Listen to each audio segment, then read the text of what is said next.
Maintenant, passons à la deuxième partie de notre vidéo, appartenance à un segment. Ici, observe les différentes figures qui s'affichent devant toi à l'écran.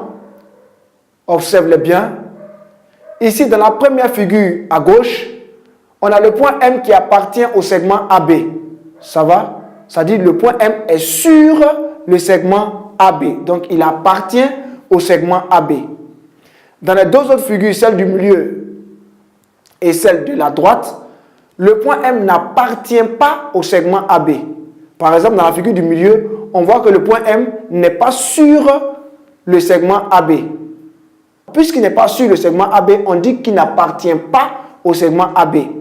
Quant à la figure qui est à droite, on voit bien que le point M est lui aussi à côté du segment AB. Il n'est pas sur le segment AB. On dit alors que le point M n'appartient pas au segment AB. Pour qu'il appartienne au segment AB, il faut qu'il soit comme dans le premier cas, il faut qu'il soit sur le segment AB. Donc, il faut retenir que le point M appartient au segment AB et se note comme ceci.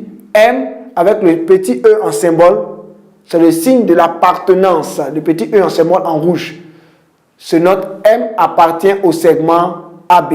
Ça va? Et le point M, dans les deux autres cas, n'appartient pas au segment AB et se note M avec le signe du petit E barré. Ça va? Avec une barre inclinée, oblique. Ça signifie que le point M n'appartient pas au segment AB. Ça va? Retiens le signe de l'appartenance, le petit E, et le signe de la non-appartenance, le E barré. Ça va? J'espère que tu as bien compris maintenant ce qu'on appelle l'appartenance à un segment. Tu sais quand on dit qu'un point appartient à un segment et tu sais aussi quand on dit qu'un point n'appartient pas à un segment. En rappel, il faut savoir que la droite passant par A et B s'écrit AB. La demi-droite d'origine A passant par B s'écrit AB avec un crochet à gauche et une parenthèse à droite.